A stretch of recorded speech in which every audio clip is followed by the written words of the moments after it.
गाणं सर हॉस्पिटलला पण ते खाताय.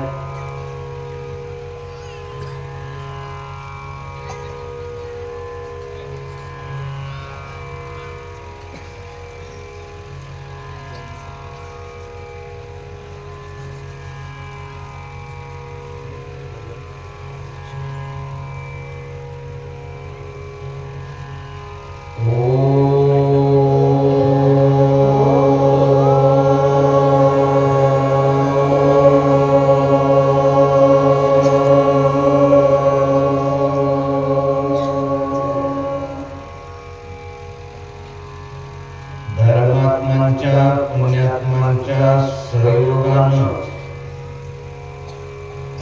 भगवंताच्या कृपाशीर्वादानं महाशिवरात्रीच्या निमित्तानं दरवर्षाप्रमाणे याही वर्षी या पावन पवित्र भूमीमध्ये जपाला, तपाला, अनुष्ठानाला, सत्संग प्रवचनाला, दानाला, पुण्याला कालपासून सुरुवात झाली. आज दुसरा दिवस. कदाचित काही धर्मात्मांना, पुण्यात्मांना माहित नसेल या जपाचा, तपाचा, अनुष्ठानाचा महिमा काय आहे. पहिला दिवस जे जपाला, तपाला, अनुष्ठानाला येतात, कदाचित घरचा विचार त्यांच्या मनामध्ये असतो, परंतु दुसऱ्या दिवशी सहसा होत नाही. त्याच्यामुळं दुसऱ्या दिवशी ज्यांचं पुण्य असतं, प्रारब्ध असतं, ते एकाग्र होतात आणि या कार्यक्रमाचा जो उद्देश आहे तो त्यांच्या लक्षात येतो की या ठिकाणी जेही काय धार्मिक आयोजन प्रयोजन धर्मात्मांनी, पुण्यात्मांनी केलेलं आहे त्याचा उद्देश आहे की आपलं धन, तन, मन आणि वाणी पवित्र झाली पाहिजे, जेणेकरून या जगामध्ये सुख आणि परलोकामध्ये सद्गती प्राप्त झाली पाहिजे. दानानं धन पवित्र होतं, सेवेनं तन पवित्र होतं, भगवंताच्या चिंतनानं स्मरणानं आपलं मन पवित्र होतं आणि भगवंताचं नाम असेल, श्लोक असेल, दोहा असेल, अभंग असेल तर त्याच्या उच्चारणानं आपली वाणी पवित्र होते. मन आपल्या धनाला, तनाला, मनाला समेत वाणीला देखील पवित्र करावं. या पवित्र उद्देशानं धर्मात्मांनी, पुण्यात्मांनी, धर्मात्मांच्या, पुण्यात्मांच्या सहयोगानं, भगवंताच्या कृपाशीर्वादानं, महाशिवरात्रीच्या निमित्तानं या सर्व कार्यक्रमाचं आयोजन केलेलं आहे. आपण सर्व धर्मात्मा, पुण्यात्मा, घरदाराची मोहममता सोडून देवाच्या दरबारामध्ये देवासारखी शांत बसले आहात तर आपल्या धनाला, तनाला, मनाला, वाणीला पवित्र करण्यासाठी एक अत्यंत महत्वाचा उपाय म्हणजे ओंकार प्राणायाम. ओंकार प्राणायाम जो शांत बसतो, दीर्घ श्वास घेतो आणि अशी भावना करतो की या वातावरणामध्ये, या भूमीमध्ये, एवढंच नव्हे तर या ब्रह्मांडामध्ये ईश्वराची जी ईश्वरी शक्ती आहे, श्वास घेताना माझ्या रोमरोमामध्ये प्रविष्ट होते आणि श्वास सोडताना माझ्यामध्ये विकार, दुर्गंधराचनाची भावना, व्यसनाची भावना सर्व निवृत्त होते. अशा दृढ विश्वास ठेवून ओंकार प्राणायाम केला तर त्याला अनुभूती येते की खरोखरच माझं मन शांत होतंय, पवित्र होतंय. त्याची प्रत्यक्ष अनुभूती घेण्यासाठी प्रत्येकानं असं शांत बसायचंय, सरळ बसायचंय, एक दीर्घ श्वास घ्यायचाय आणि ओंकाराचं उच्चारण करून नामाचं, अभंगाचं उच्चारण करायचं की जेणेकरून आपली वाणी देखील पवित्र होईल. म्हणून प्रत्येकानं परत एकदा दीर्घ श्वास घ्यायचाय आणि ओंकाराचं उच्चारण करायचंय.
जैसा सपना रहने का वैसा यह संसार।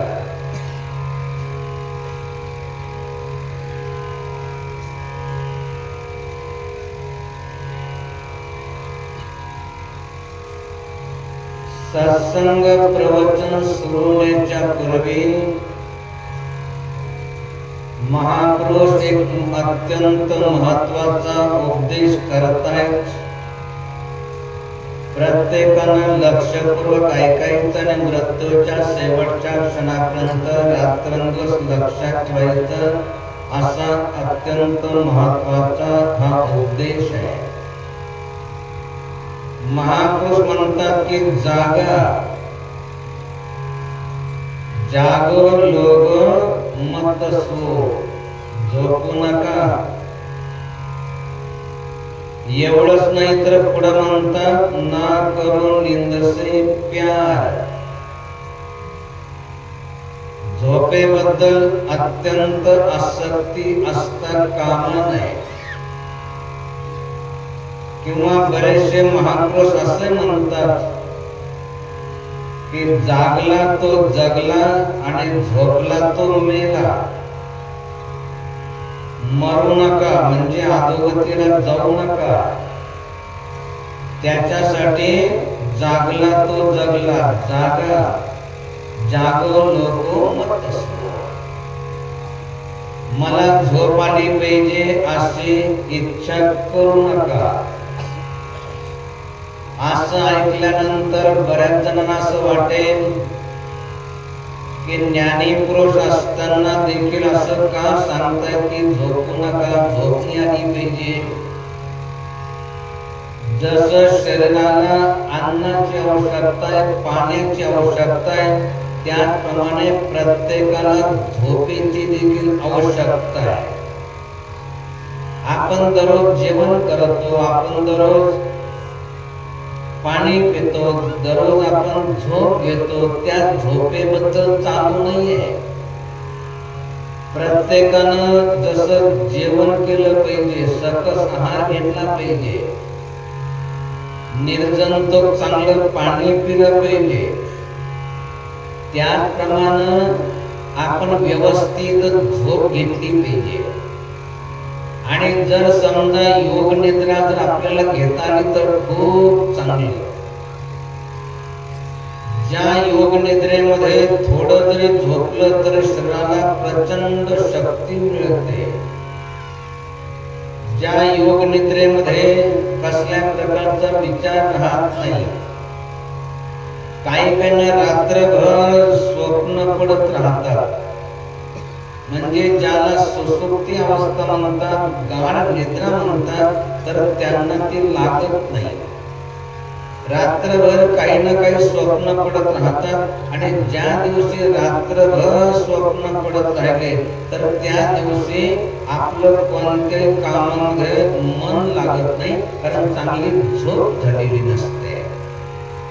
सांगायचं तात्पर्य की आपल्याला जेवणाची आवश्यकता आहे, पाण्याची आवश्यकता आहे.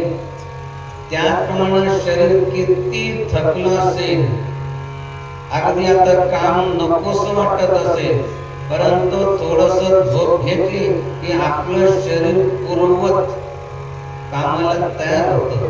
कशामुळे तर झोपेमुळं. सांगायचं तात्पर्य की आपण दररोज जी झोप घेतो ती आपण झोप घेतली पाहिजे. परंतु या ठिकाणी महापुरुष जे सांगतात तर त्या झोपेबद्दल नाही, त्या निद्रेबद्दल नाही. जी मोहरूपी निद्रा आहे किंवा अज्ञानरूपी निद्रा आहे, जसं झोपलेल्या व्यक्तीला झोपेमध्ये काय घडलं काही कळत नाही. काही काही लोकांना एक आजार असतो, कोणता आजार, ते झोपलेले असतात परंतु ते झोपेमध्ये चालतात. कुठे चालले, कुठं जायचंय, काय करायचंय काही त्यांना माहित नसतं, बस कुठले ते चालायला लागतात.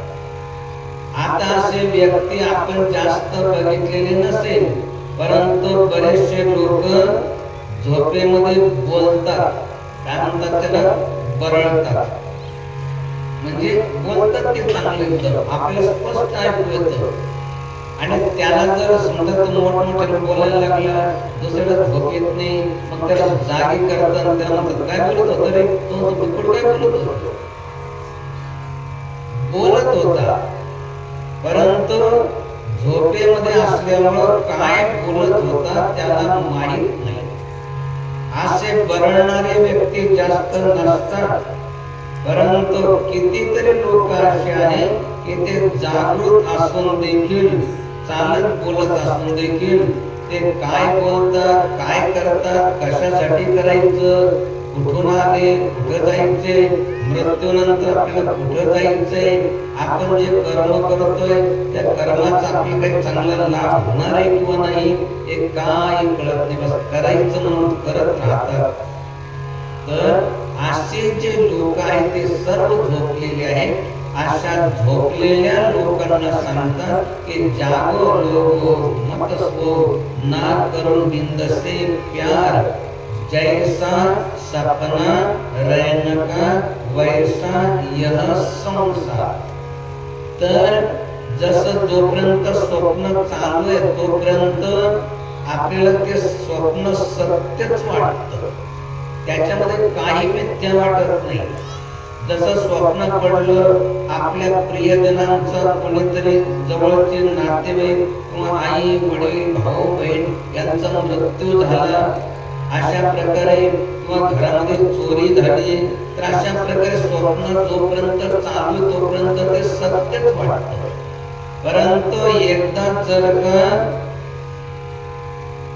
ती निद्रा तुटली, झोप संपली की मग त्याला असं वाटतं की अरे स्वप्न होतं, काही मिळालं नाही आणि माझं काही गेलंय नाही, चोरी झाली नाही, जळालंय नाही काही, जसं तर तसंच आहे.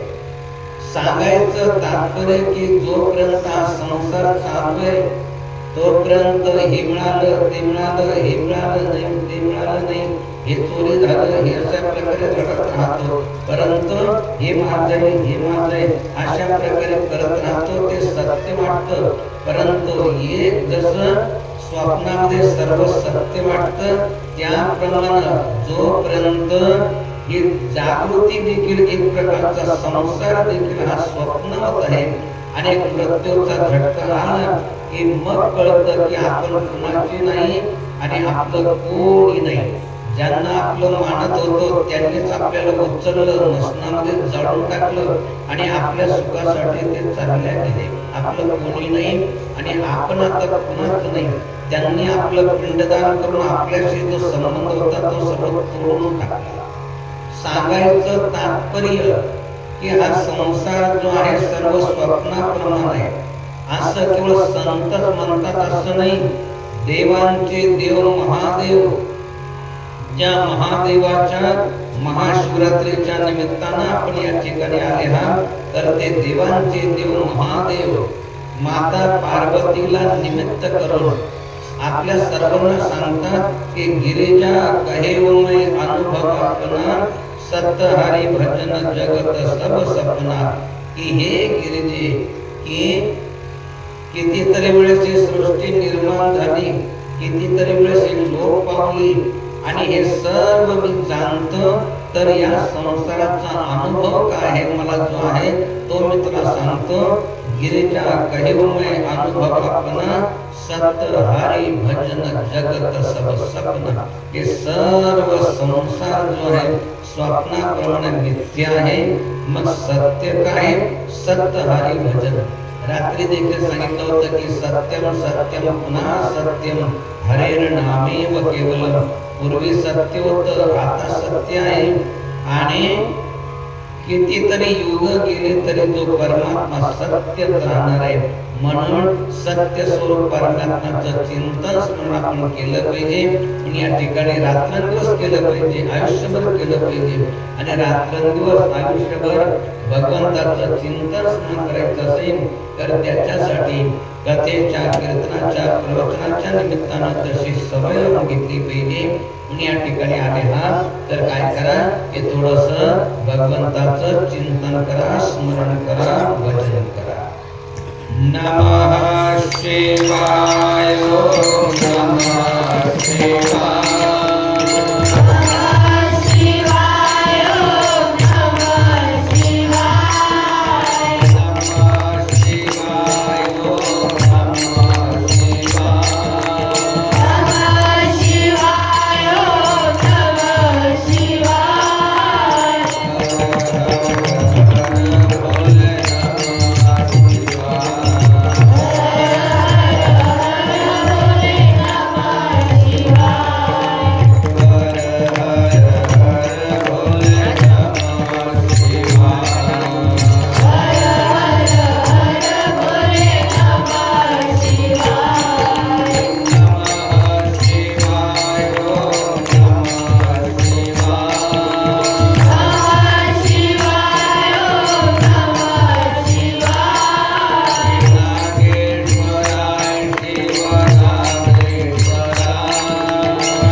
माता की जय, साहेश्वर भगवान की जय, पशुपतेश्वर भगवान की जय. संतांची अभंगवाणी जिचा कधी भंग होत नाही, जिचा कधी नाश होत नाही, असे संतांची अभंगवाणी ऐकून त्या अभंगवाणीचं जर आपल्या जीवनामध्ये पालन केलं तर आपल्या 42 फळाचा म्हणजे 21 आईच्या आणि 21 वडिलांच्या अशा 42 फळांचा उद्धार होतो. संतांची अभंगवाणी केवळ आपल्या वाचन उच्चार घेत आपली वाणी पवित्र होते. म्हणून आपल्या वाणीला पवित्र करण्यासाठी प्रत्येकानं अभंगवाणीचं उच्चारण केलं पाहिजे आणि प्रत्येकाला अभंगवाणीचं उच्चारण करता यावं आणि प्रत्येकाची वाणी पवित्र व्हावी या उद्देशानं अगदी साध्या सोप्या चालीमध्ये अगोदर आम्ही अभंग म्हणतो, नंतर प्रत्येकानं अभंगाचं उच्चारण करायचं.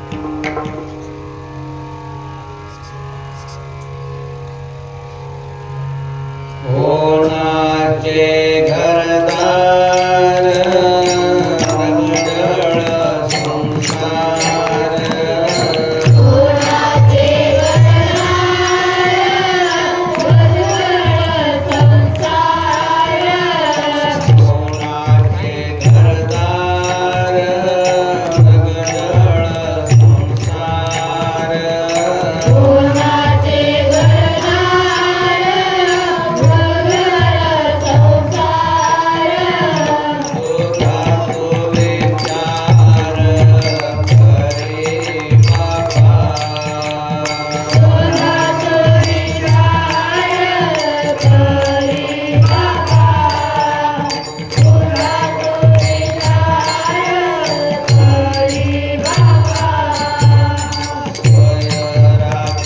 देव करिपा संसारे, सोयरातो देव करिपा संसारी, वयरातो देव करिपा संसारे, सोयरातो देव करिपा संसारी.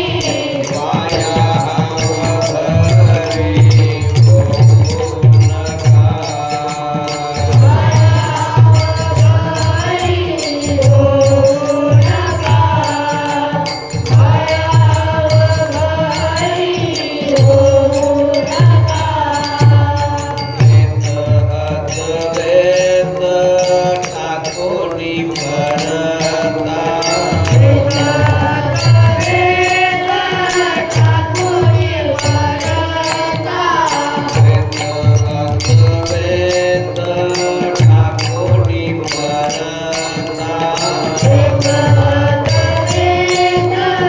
ठाकोनी परता,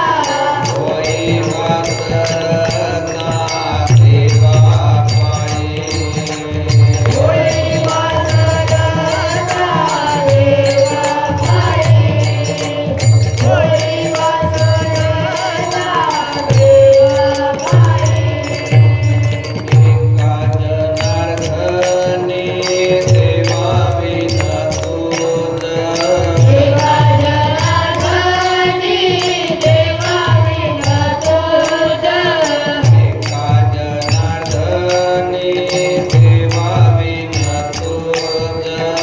एका जनार्दनी देवा विना तुझ, अखिल पाचन गुण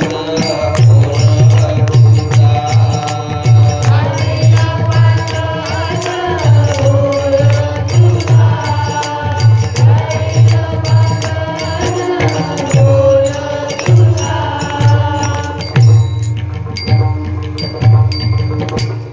कोणाचे घरदार मृगजळ संसार, तुझा तू विचार करी बापा, स्वयरातो देव करिपा संसारी,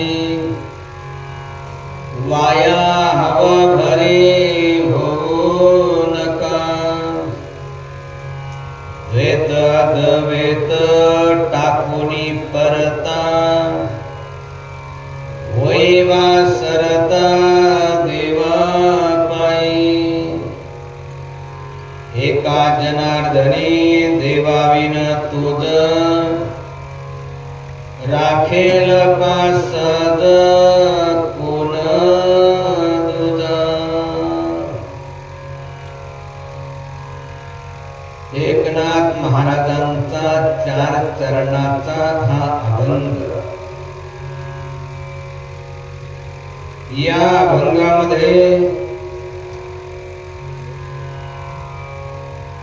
2 प्रश्न या ठिकाणी विचारलेले आपल्या सर्वांना आणि त्या प्रश्नाचं उत्तर आपल्या सर्वांना शोधायचं आहे. महान संतांची एक अशी परंपरा आहे की संत असेल किंवा सद्गुरू असेल कुणालाही आदेश देत नाही. आपल्या सर्वांना काही आदेश दिला नव्हता. एवढ्या मोठ्या संख्येने आपण या ठिकाणी येऊन बसले, काही आदेश नव्हता दिला की येऊन बसले तर बरं नाही तर तुम्हाला उद्या जेलमध्ये टाकले जाईल, असं काही आदेश नव्हता.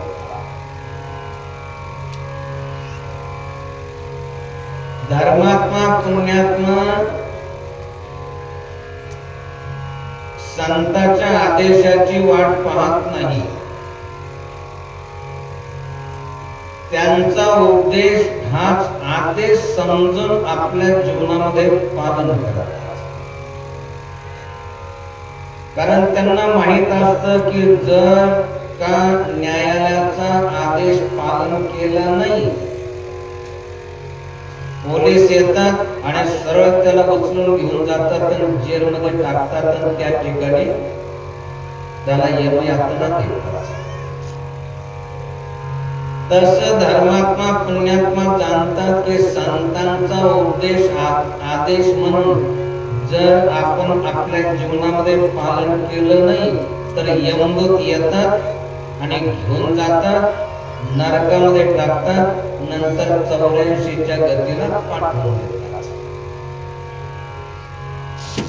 सांगायचं तात्पर्य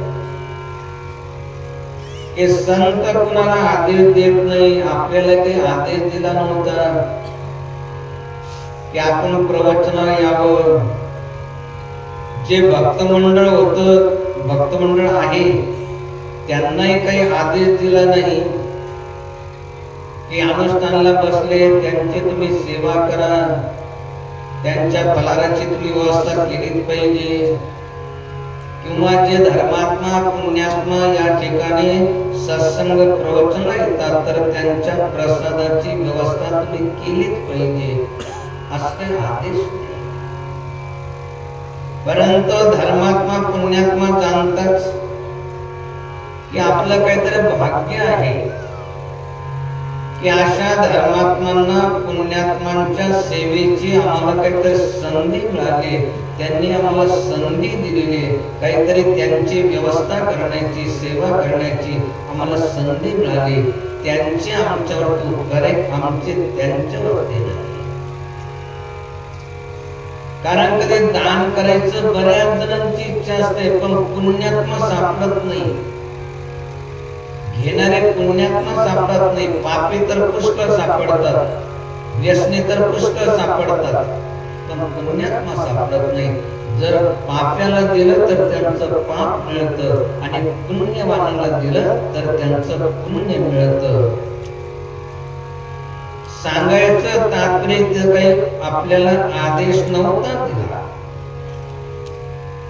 या ठिकाणी आपण आले आहात, संत नेहमी उपदेश करतात. एक प्रश्न विचारला आणि त्याचं उत्तर दिलं आणि आपल्याला सर्वांना विचार करायला सांगितलं. काय विचार करायला सांगितलं? कोणाचे घरदार जगजळ संसार,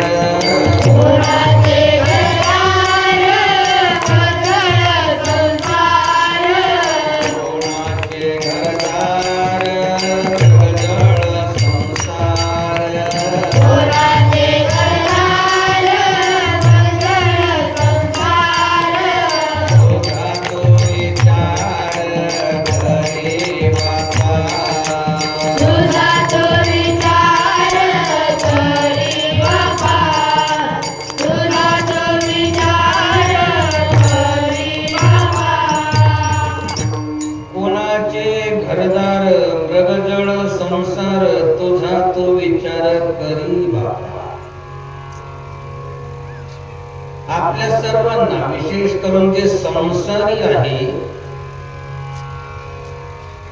त्या सर्वांना विचारले संसारी कोण आहे?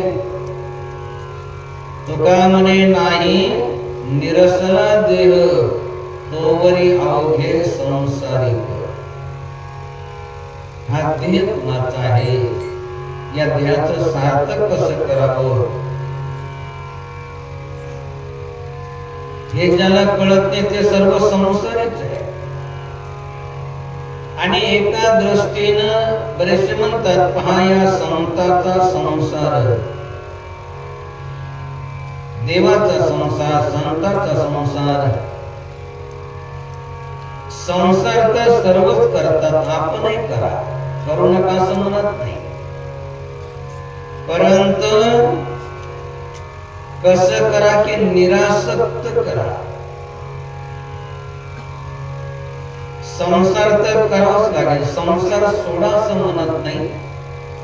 संसाराची आसक्ती सोडली पाहिजे.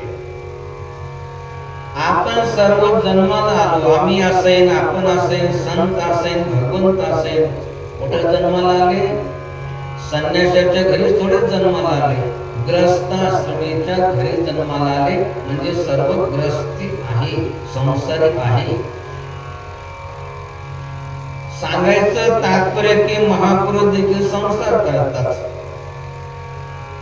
परंतु त्यांचा संसार कसा आहे आणि काहींचा संसार कसा आहे हा जाणून घेतला पाहिजे. आपल्या संसारामध्ये भगवंताने संतांनी अवतार घेतला पाहिजे.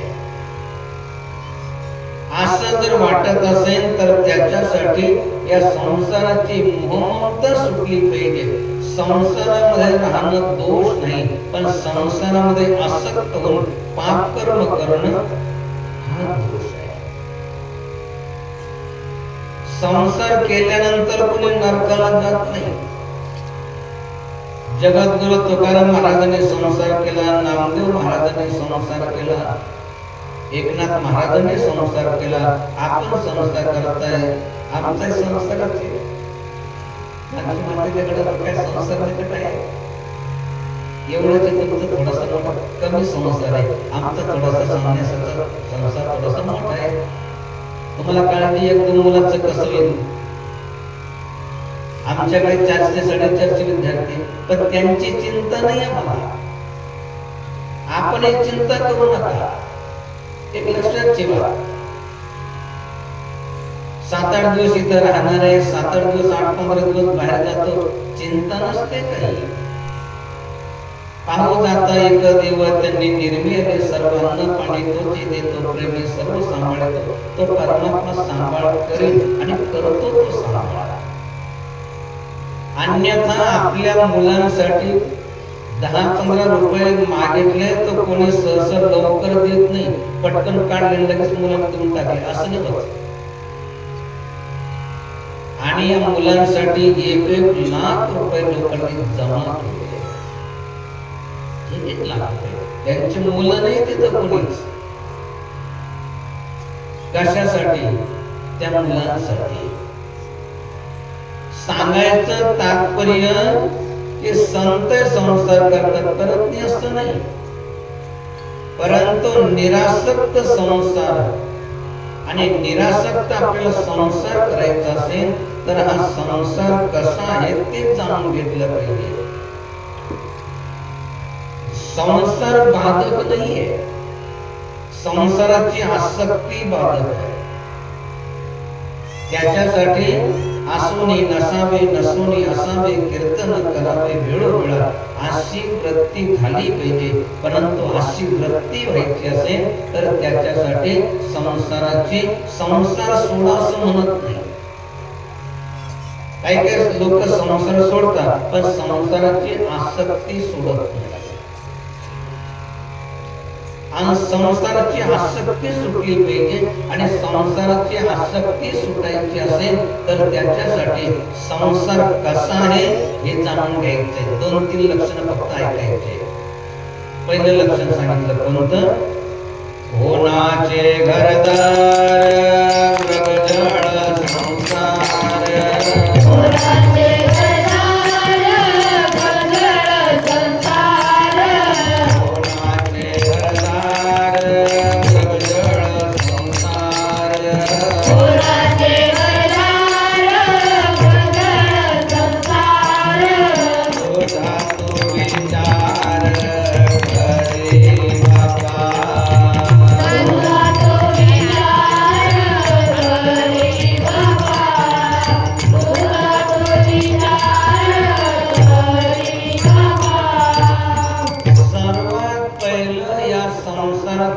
लक्षण सांगितलं की संसार कसा आहे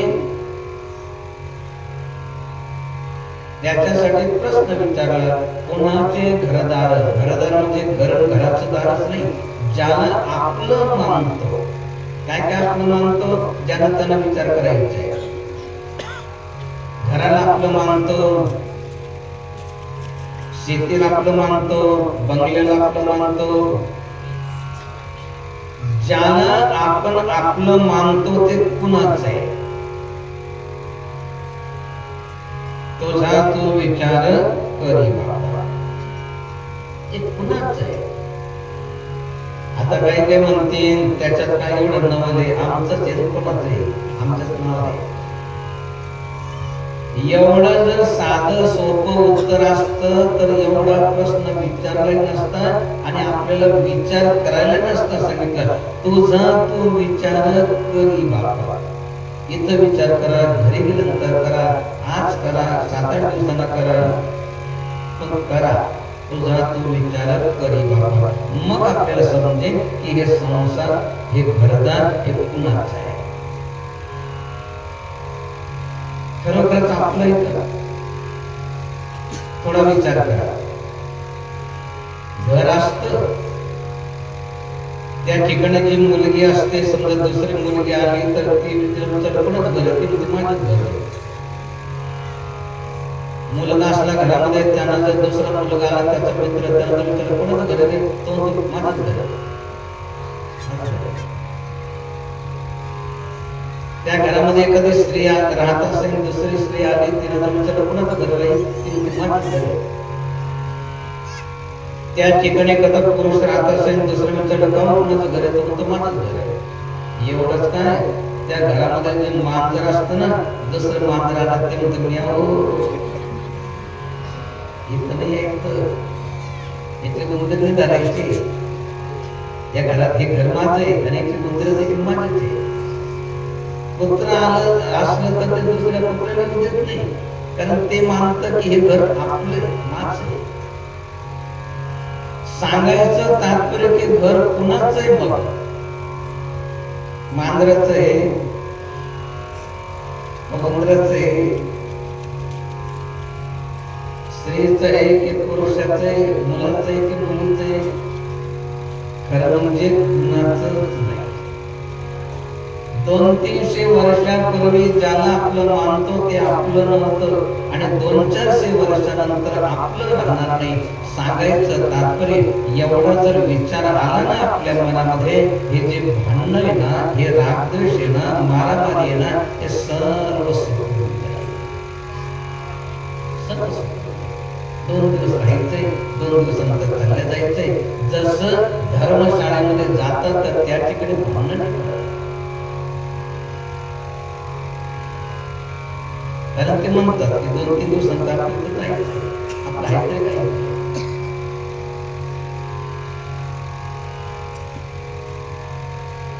परंतु हे कसं चालू आहे, काय म्हणतात ना, माळ्याची मक्का गोऱ्याचं बाळ, तसं चालू आणि त्याच्यामुळे सगळं दुःख आहे.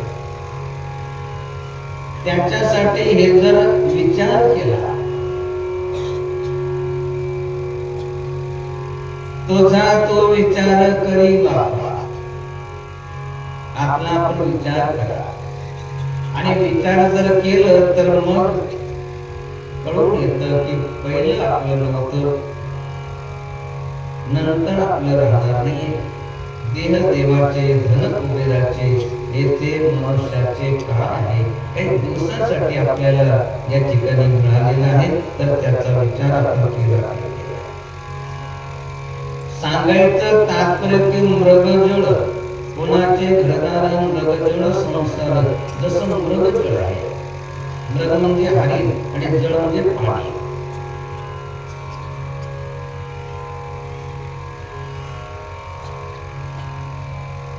मरुभूमीमध्ये, वाळवंटामध्ये दुपाराच्या वेळेस ऊन पडलेलं असतं, हरणांना तहान लागते आणि त्यांना तहान लागली की त्या पळस सुटतात. त्यांना असं वाटतं त्या झळा बघून किती तिथं पाणी वाहत आहे. परंतु तिथं पाणी नसतं, ते पुढं तिथं भासतं. जसं सकाळी पाणी दिसत नाही, संध्याकाळी ते रगड नसतं, दुपारी असतंच नाही, पुढं भासतं. तसा हा संसार पूर्वी आपलं नव्हतं, भविष्य काळामध्ये आपलं राहणार नाही. आता जे आहे तर या ठिकाणी हा फक्त आता वाटतंय की आपलं, परंतु आपलं नसतं. हे सर्व कशासाठी सांगणं चाललंय? हा एकनाथ महाराजांचा अभंग आहे. एकनाथ महाराजांचा संसाराची क्षणभंगुरता त्यांनी जाणली होती. संसार त्यांनी केला नाही असं नाही, परंतु संसाराची त्याच्यामध्ये आसक्त झाली. संसाराची चिंता काळजी केली नाही. त्यांनी भगवंताचं चिंतन केलं. हा समाज कसा सुधरेल याच्यासाठी मग प्रवचन असेल, कीर्तन असेल, किंवा त्यांनी जे रामायण आहे,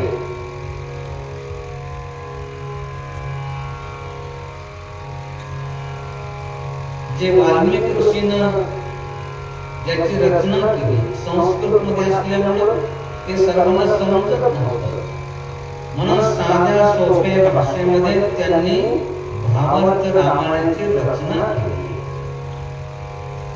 लोकांना भक्ती मार्गाकडे लागावं याच्यासाठी गवळणीची रचना केली, भारुडाची रचना केली. थोडस मनोरंजन होईल आणि त्याच्यामुळे लोक त्याच्याकडे आकर्षित होतील. बऱ्याचशा मुलांना जर म्हटलं आपण म्हणत नाही, त्याला गवळ म्हणायचे, तिथे पटकन तो आकर्षित होतो. कदाचित भारूड प्रवचन चालू असताना झोपात, पण जर का भारूड सुरू झालं तर झोपलेले उठून बसतात.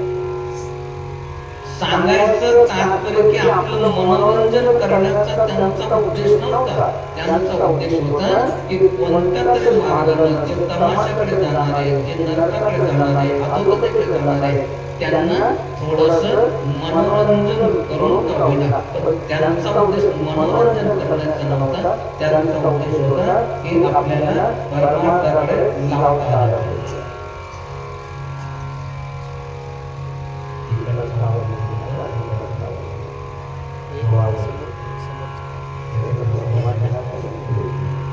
तर अशा प्रकारे त्यांचा उद्देश होता की परमार्थाकडे लागले पाहिजे. रात्रंदिवस ते भगवंताचं चिंतन करायचं. संसाराची त्यांनी काळजी केली नाही, मग त्यांचा संसार देखील चालला. स्वतः परमात्मा त्या ठिकाणी आले, श्रीखंडाच्या रूपानं, नौकराच्या रूपानं, आणि त्यांचं सर्व गृहस्थाश्रम चालवला तसा आपलाही चालवी. परंतु त्याच्यासाठी संसाराचं रहस्य त्यांना कळालं होतं. हे सर्व कशासाठी चाललंय, हे संसार कसा आहे, संसार करू नका असं बिलकुल आम्ही म्हणत नाही.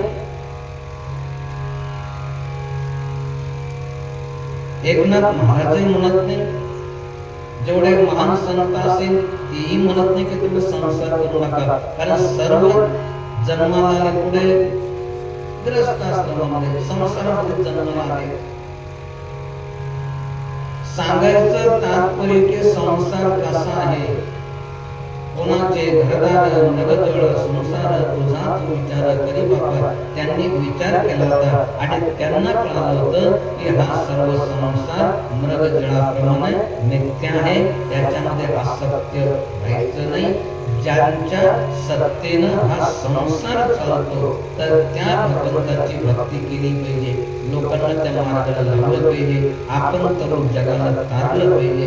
आणि याच्यासाठी त्यांनी त्यावेळेस ध्यास घेतला तर संसाराकडे स्वाभाविक त्यांचं दुर्लक्ष झालं तर त्यांचा संसार चालवण्यासाठी स्वतः परमात्मा नौकराचं रूप घेऊन श्रीखंडाच्या रूपानं त्या ठिकाणी आले, त्यांचा संसार चालवला, तसा आपलाही चालवेल, परंतु त्याच्यासाठी हा संसार कसा आहे तुझा तो विचार कर.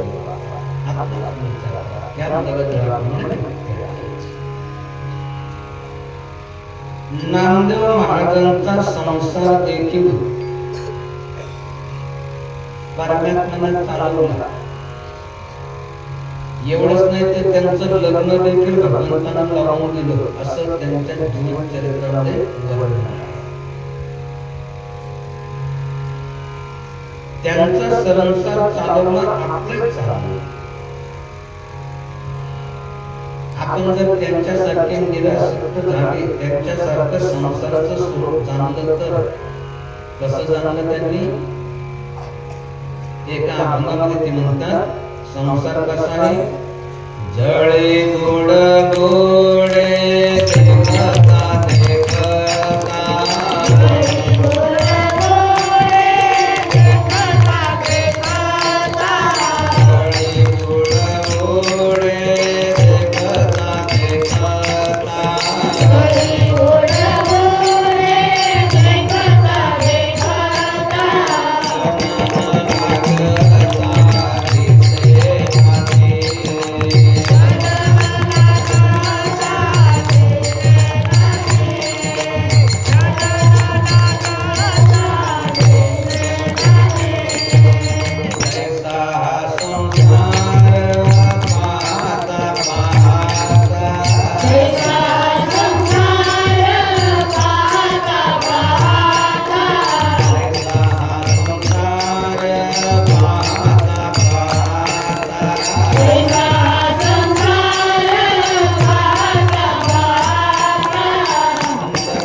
किंवा गावड्याचा खेळ दिसे क्षणभर, तैसा संसार दिसे खरा. नामा म्हणे ते काही नसे बरे, क्षणाचे सर्व खरे. जसं पाणी वाहत राहतं, त्या पाण्यावर कितीतरी बुडबुडे निर्माण होतात आणि निर्माण झालेला बुडबुडा केव्हा फुटून जाईल काही सांगता येत नाही. आणि फुटलेला बुडबुडा इथं निर्माण झाला तर इथं फुटला काही सिद्ध करता येत नाही. असे अनेकांचे आजोबा पंजोबा इथं निर्माण झाले तर इथं लोक पावले काय सिद्ध करता येत नाही. अनेकांचे आजोबा पंजोबा चालले गेले. तसं आपल्याला देखील एक दिवस विचारायचं, कारण हा आपला देव देखील कसा आहे? जळी बुडबुडे देखता देखता क्षण लागता दिसेनाती, तैसा हा संपूर्ण संसार पाहता पाहता अंतर काळे राहता काळी. हे जर आपल्याला कळलं, जसा नामदेव महाराजांचा संसार भगवंताने चालवला तसा आपल्याला आपलाही चालवा. हा संसार कसा आहे?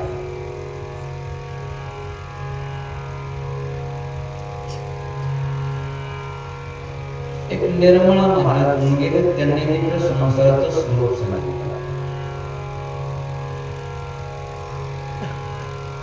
सुख मात्र नाही पा संसारी, सदा हवा घरी राखण देणं. न घडे न घडे नामाचे चिंतन, संताचे पूजन न घडेची न बसे मन. एके ठाई निश्चळ सदा तळमळ अहोरात्र. दुःख काय? तसा संसार दुःख रूप नाही आहे. दुःख रूप आपण करून घेतला. संत सांगतात की अवघाची संसार सुखाचा करीन, आनंदे घरीन तिन्ही लोका. आणि लोक म्हणतात संसारामध्ये दुःख आहे. का दुःख आहे?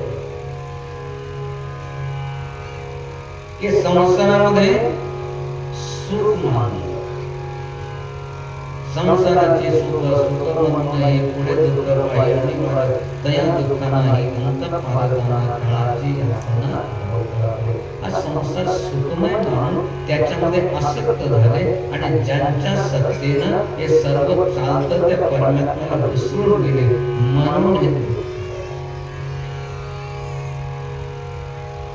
सांगायचं तात्पर्य हा संसार कसा आहे हे आपण जाणून घेतलं किंवा सुरुवातीला सांगितलं किंवा संत म्हणतात स्वप्नवत संसार माया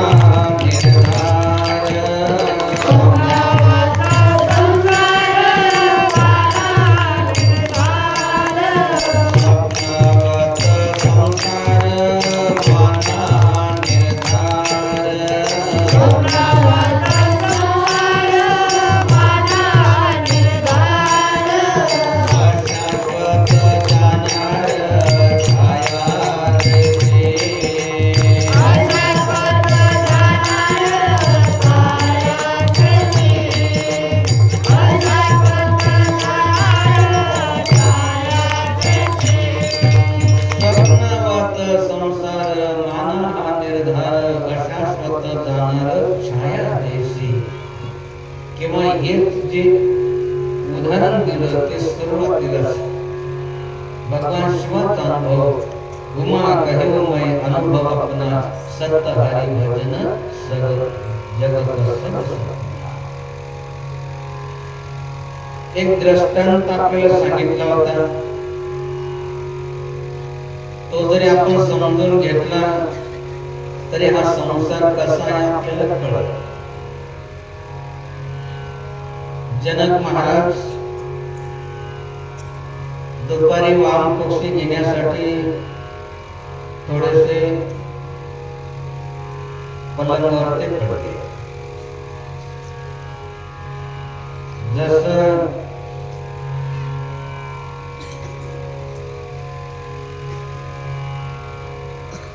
नियम आहे की रात्री कमीत कमी 100 पावलं तरी आपण चाललं पाहिजे रात्रीचं जीवन झाल्यानंतर.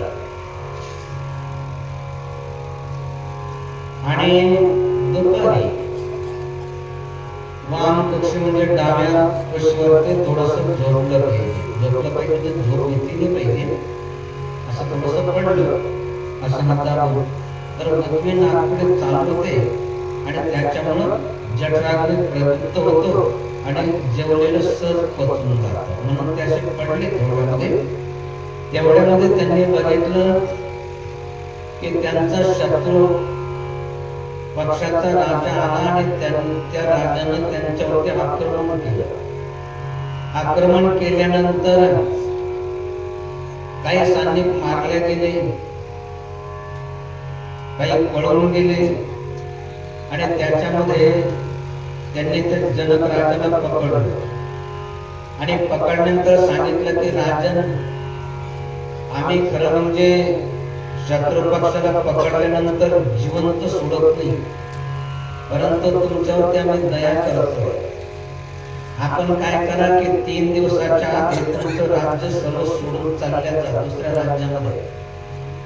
जर का 3 दिवसाच्या आत हे राज्य सोडून नाही गेले, या राज्यामध्ये जर दिसले, कारण आता आम्ही जिंकलेलो हे आमचं तुमचं नाही राहिलं आता, जर दिसले तर तुमचा शिरच्छेद करण्यात येईल. प्रजेला देखील सांगितलं की तुमचा जो राजा होता ना ते राज्य आता आमचं झालेलं आहे, आता त्यांचं नाही राहिलं. आता त्यांना कोणी सहारा द्यायचा नाही आणि जर का सहारा दिला तर त्याचा शिरच्छेद करण्यात येईल. मरणाच्या धक्क्यानं ज्यावेळेस राजा धावत पळत त्या सीमेच्या बाहेर निघण्याचा प्रयास करायला लागला. लोकांनी देखील आतापर्यंत जे जे काम करत होते त्या राजाचा, आता समजा राजा जर आला त्यांनी काहीतरी पाणी भाकर मागितली, आपण जर दिली तर हा दुसरा राजा आपला शिरच्छेद करेल. म्हणून ते आज असं कळलं की आपल्या रस्त्यात लोक दरवाजा बंद करून घ्यायचे.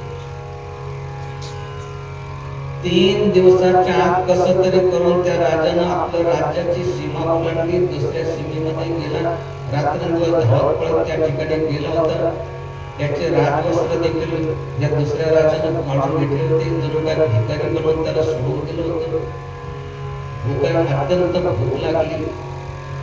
तर अशा प्रकारे भूक लागल्यानंतर तो अत्यंत व्याकुळ झाला. एका ठिकाणी अन्नछत्र चालू होतं. अन्नछत्र जे असतं प्रसाद सर्वांसाठी असतो. अन्नछत्र फक्त जे असहाय लोक आहे, भिकारी आहे, अंध आहे, अपंग आहे, लंगडा आहे, पांगळा आहे, त्यांच्यासाठी असतं. परंतु भूक लागल्यानंतर काय होतं हे चांगलं माहिती आपल्याला नसेल कळालं. तर अत्यंत भूक लागली. राजा त्या भिकाऱ्याच्या लाईनीमध्ये लाईन लावली, काहीतरी मिळत नव्हतं. परंतु कर्मधर्म संयोग असं झालं, राजाची पाळी आली आणि जी खिचडी बनवली होती ती संपून गेली.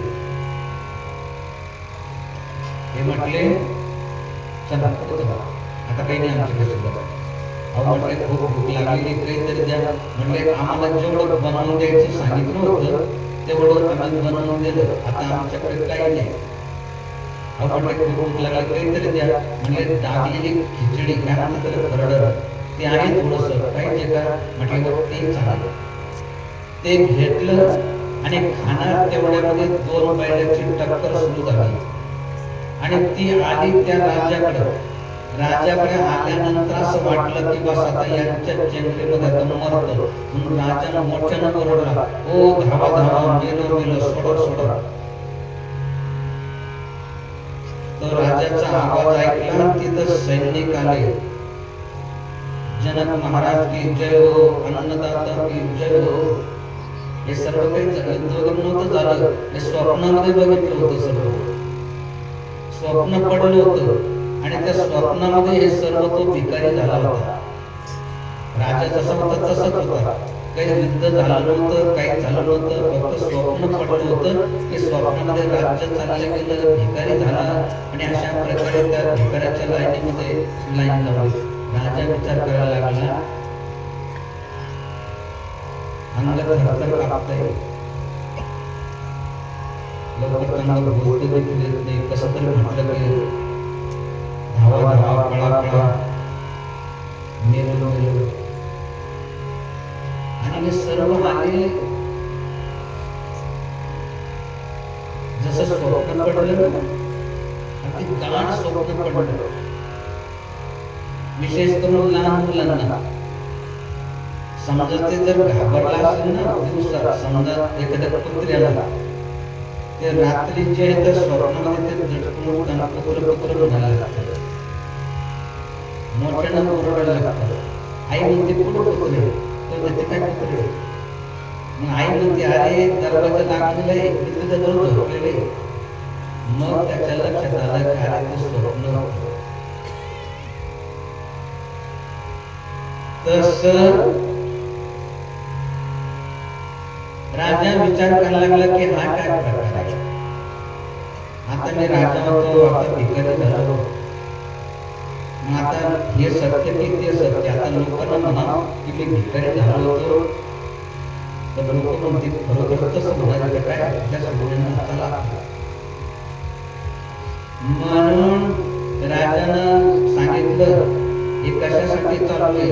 स्वप्नवत संसार मानहानी दर, उमा कहे उमय अनुभव अपना, सत्तहारी भजन जगत सब सपना. आपल्याला प्रत्येकाला स्वप्न पडतं, प्रत्येकाला स्वप्न पडतंच. हा संसार कसा आहे, स्वप्नासारखा. स्वप्नामधलं काही सत्य नसतं, परंतु ते सत्य भासतं जोपर्यंत स्वप्न चालतं. तसा हा संसार जो आहे स्वप्नासारखा आहे. एक मृत्यूचा झटका आला की नंतर कळतं. त्याप्रमाणे तो राजा तर स्वप्न तुटलं तरी पण विचार करायला लागला की हे सत्य की ते सत्य.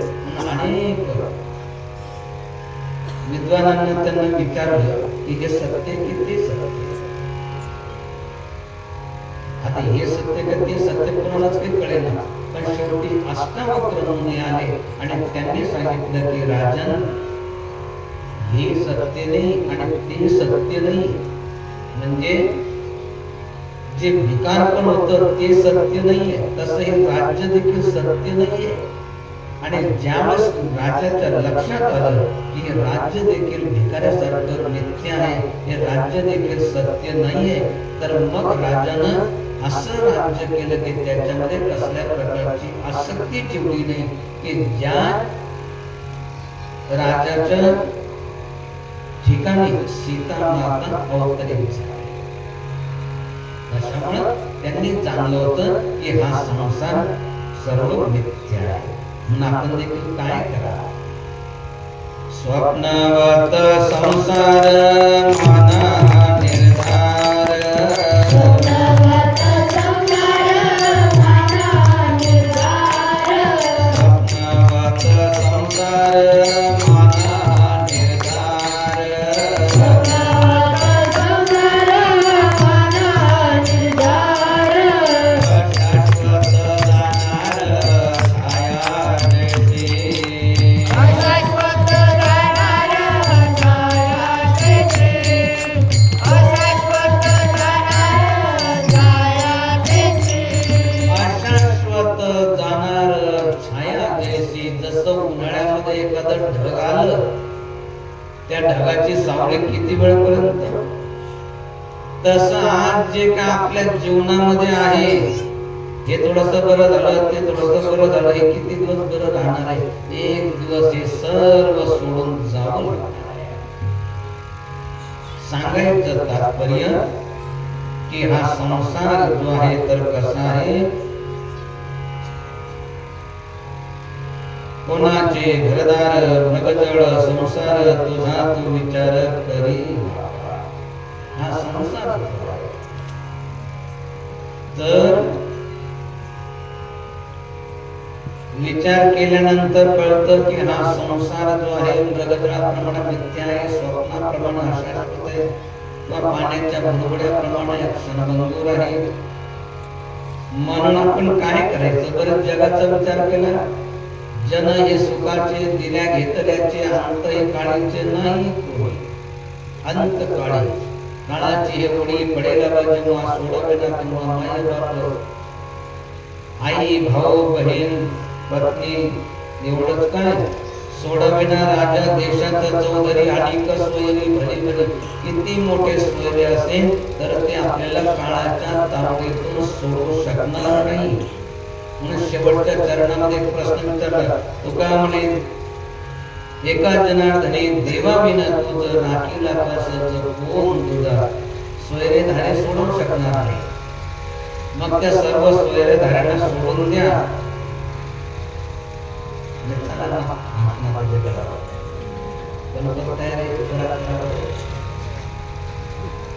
काय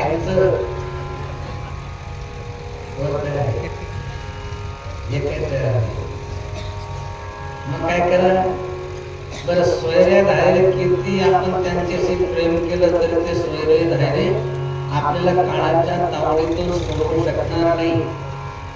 याचा अर्थ आपण त्यांना सोडून द्या असं म्हणत नाही, परंतु एक सोयरा मात्र आपण जरूर करा की जो काळाच्या तावडीतून आपल्याला सोडेल, याच्यासाठी चालू.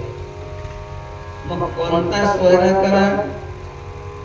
आता जे सोयरे ना आपले स्वैरे धैर्य संपत्तीचे लोक विधानाचा एक भांडवल, अशा प्रकारे हे स्वैरे आपल्याला काळाच्या तावडीतून सोडणार नाही, कारण ते स्वतःच काळाच्या तावडीमध्ये सापडलेले, आणि जे काळाच्या तावडीमध्ये सापडलेले ते आपल्याला सोडू शकणार नाही. म्हणून काळाचे हे काळ महाकाळ अशा प्रकारे जो भगवंत आहे, तर काय करा, त्या भगवंताला आपण स्वैरा करा. दुसऱ्या चरणामध्ये सांगतात, सोयरा तो देव करी संसारी, सोयरा तो देव करी संसारी, सोयरा तो देव करी संसारी, सोयरा तो देव करी संसारी, माया अवघरी होऊन का, माया अवघरी होऊन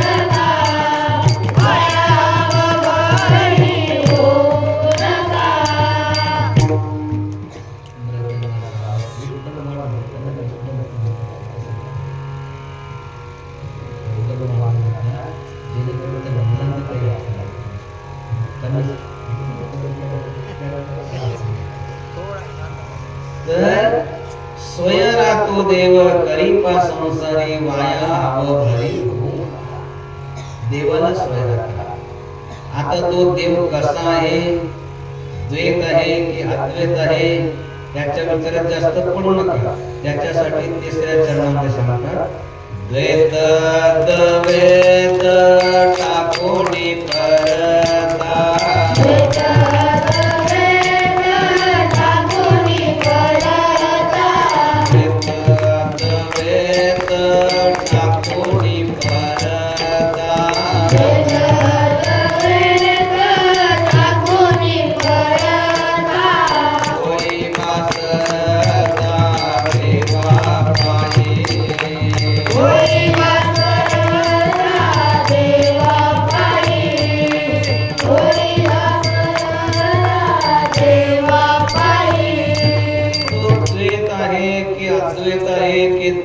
देत आहे या भानगडीत आपण पडू नका. आपण एकच करा, देव माझा आणि मी देवाचा. बस एवढं जर केलं तर तो परमात्मा आपल्याला सांभाळेल. त्याच्यासाठी दुसरा प्रश्न होता शेवटच्या चरणामध्ये एका जनार्दनी देवा बिन तुझ.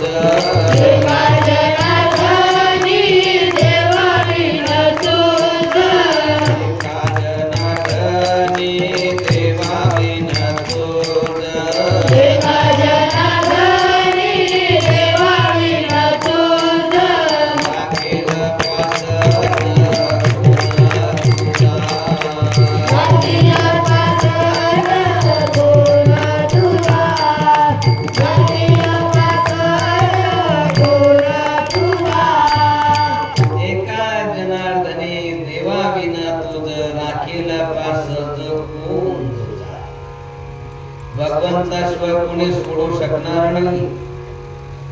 याच्यासाठी आपण काय करा,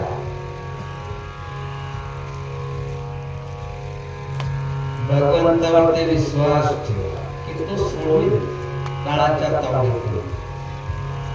काळाच्या तावडीतून जर आपल्याला सुटायचं असेल, जसं रात्री देखील सांगितलं की काळाची उडी पडेल बा जेव्हा सोडविना तेव्हा माई बाप, आई बाप, भाऊ बहीण, पत्नी पती एवढंच काय सोडविणारा राजा देशाचा सोदरी आणि कसलेली भली भली एकच असा स्वैर आहे. स्वैर राखो देव करीपा संसारी वाया अवघरी होऊ नका. तो माता आहे, पिता माना, सखा माना. अनेकांनी त्यांना सखा माना. जनी सांगे सर्व लोका नाव घाली माझा सखा. सखा तो तर नौकर व्हायला देखील तयार आहे. एकनाथ महाराजांच्या घरी नौकराच्या रूपाने तो परमात्मा आला, त्यांचा संसार करावा. तसं आपल्या चालेल, परंतु आपण सर्व भारतीय भगवंतावरती सोपवा. लोकांकडे जास्त आसक्ती ठेवू. मदत आपल्याला करतील, पण काळाच्या कावडीतून आपल्याला सोडेल भगवंत. हा विश्वास जर आपला असेल तर तो चुकीचा आहे. संसार के लोगों से आशा न किया करना, यहाँ कोई नहीं अपना, शिव नाम सदा जपना, प्रभु नाम सदा जपना. जीवन के समुद्र में तूफान भी आते, जो प्रभु को भजते हैं प्रभु आप भी बचाते हैं. आप भी बचाने में याद किया करना, यहाँ कोई नहीं अपना, शिव नाम सदा जपना, प्रभु नाम सदा जपना.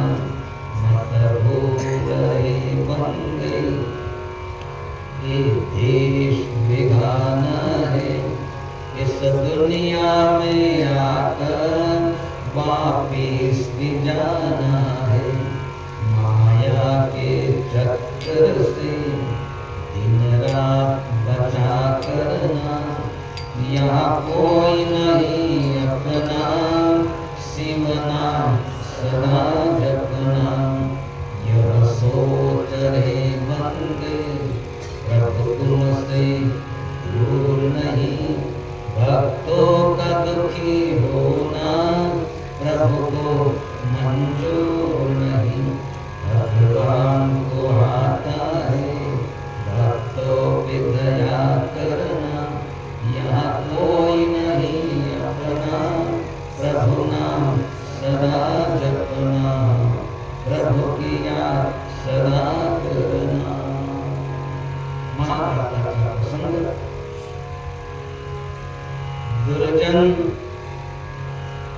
दुर्योधनानं आज्ञा केली दुःशासनाला की द्रौपदीला भर सभेमध्ये घेऊन तिला मोडत ज्यावेळेस आणल्या गेलं तर त्यावेळेस जबरदस्तीनं मोडत तिचे केस धरून ज्यावेळेस तिला आणल्या गेलं सांगितले की इथे सर्व वस्त्र काढून घे आणि माझ्या मांडीवरती बस. एवढी भयभीत नाही झाली. का भयभीत झाली नाही? कारण तिला माहित होतं की माझी इंद्रासमान 5 पती या ठिकाणी बसलेले ते माझं रक्षण करतील. बघितलं की युद्धामध्ये हारले होते, सर्व खालीमान घालून बसले. विचार केला की द्रोणाचार्य कृपाचार्य वाचवतील, परंतु दुर्जनाचा अन्न जे खातो त्यांची बुद्धी दुर्जन होते, तो दुर्जनाचा पक्ष घेतो. त्यांनी खाली माना गाठली. विचार केला की वयोवृद्ध भीष्मपत पितामह आहे, त्यांनी दुर्जनाचा अन्न खाल्ल्यामुळे त्यांची बुद्धी दुर्जन झाली. विचार केला की आपणच आपलं रक्षण करू, परंतु दुसऱ्या क्षणी विचार आला की त्याला 10,000 हत्तीचं बळ आहे, आपण आपलं रक्षण नाही करू शकणार. मग संतांच्या वचनाची आठवण आली. तुका म्हणे तुझं सोडविना कोणी एका चक्रपाणी वाचूया, एका जनार्दनी देवा विना तुझं राखी नकसच ओम तुझा. आणि हा म्हणतात हे प्रभू आता कृष्णाशिवाय कोणी सोडू शकणार नाही. म्हणून हे कृष्णा भाव म्हणतात द्रौपदीचे वस्त्रे स्वयंला देव द्रौपदीचे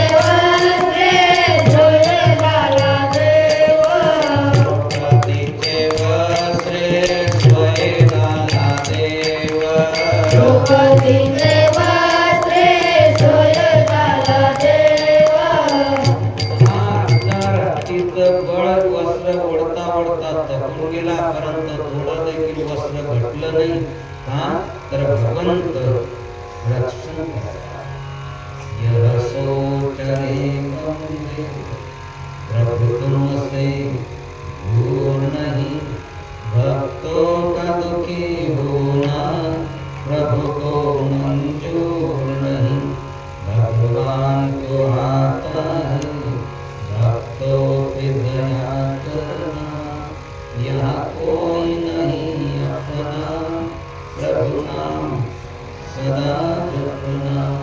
एक दिवस नंतरचा प्रसंग. भगवान श्री कृष्णाची भेट झाली. द्रौपदी म्हटले की कृष्णा तुझे माझ्यावरती अनंत उपकार, तू जर त्या दिवशी आला नसता तर काय दुर्दशा झाली असती त्याची कल्पना देखील करत नाही. परंतु कृष्णा माझ्या मनात एक संदेह आहे की एवढी विटंबना त्यांनी केली तर तू लवकर गावाला आला पुढे गावाला घेतला म्हटली मी तर तिथं. परंतु जोपर्यंत तुझी इच्छा होती की माझे पती वाचवतील तोपर्यंत मी नाही आलो. जोपर्यंत तुझी इच्छा होती की भीष्माचार्य दुर्योधनाचार्य होते तोपर्यंत मी नाही आलो. परंतु ज्या क्षणी तो सर्वांची आसक्ती सोडून गेली आणि एक निष्ठेनं माझा धावा केला त्यावेळेस एका क्षणाचा देखील मी विलंब केला नाही. संसार के लोगों से आशा न किया करना यहाँ कोई नहीं अपना शिव नाम सदा जपना. तमेव माता च पिता तमेव बंधु सखा तुम्ही सर्व काही त्याच्यासाठी आपण काय करा स्वयं गरीब संसारी वैभव विभूता तो आपण निश्चित रक्षण केल्याशिवाय राहणार नाही. म्हणून तो परमात्मा सर्व काही आपल्याला देईल. त्याच्यासाठी आपण काय करा की संसारामध्ये आसक्त न होता संसार करू नका असं म्हणत नाही, पण निरासक्त असणे नसावे कीर्तन करावे जसं कमळाचं जे पान आहे ते तसं पाण्यामध्ये त्याच्यावरती थेंब पडले तर लगेच लागतो, त्याला चिटकत नाही. किंवा कमळाचं पान नसून बघितलं, आळूचं पान तर सर्वांनी बघितलं असेल, त्याच्यावर थोडंसं पाणी टाकून बघा, त्याला बिलकुल थोडंसं देखील पाणी त्याला म्हणजे त्याला लागत नाही, ते निर्लिप्त राहतं. तसं संसारामध्ये असून देखील निर्लिप्त राहिलं पाहिजे. शरीर भलेही संसार करेल परंतु मन मात्र आपलं भगवंताकडे असलं पाहिजे. शरीराचा धर्म आहे तो शरीर हे तो करत राहील संसार, त्याला जास्त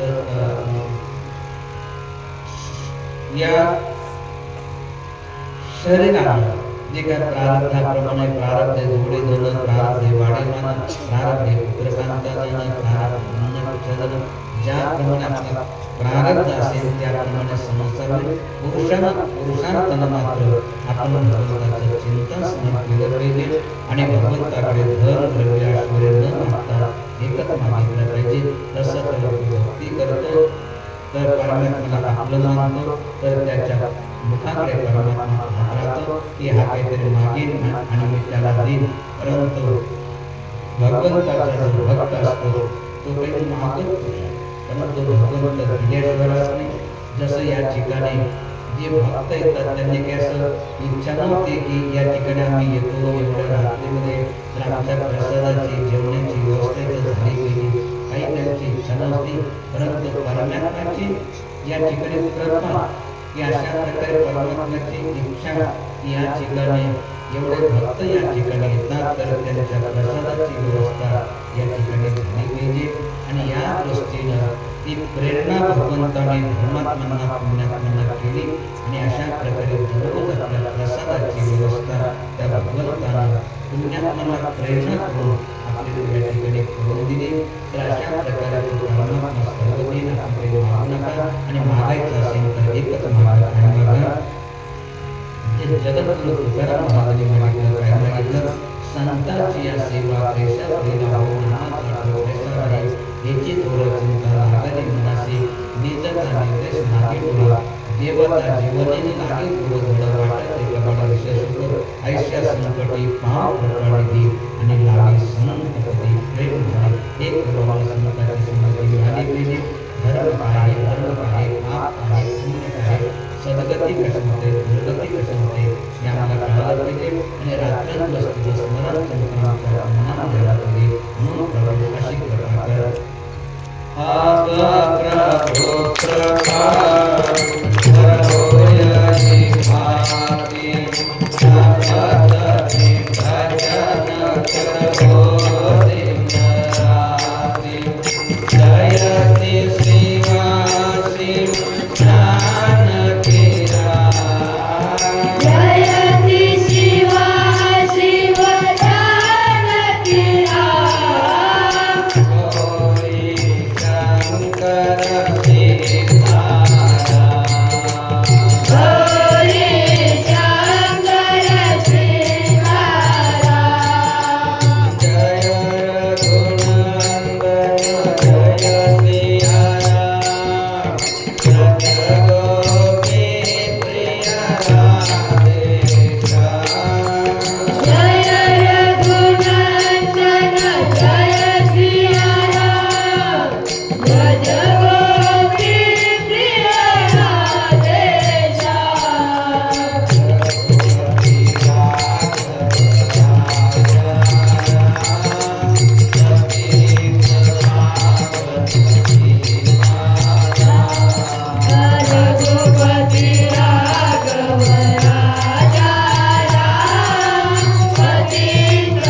दत्त अरण्य सद्गुरु रघुनाथ स्वामी महाराज की जय महामंडलेश्वर स्वामी परमानंद महाराज की जय कुंडलिकावरे हरि विठ्ठल श्री ज्ञानदेव तुकाराम पंढरीनाथ भगवान की जय पवनपुत्र हनुमान की जय रामचंद्र भगवान की जय राम श्री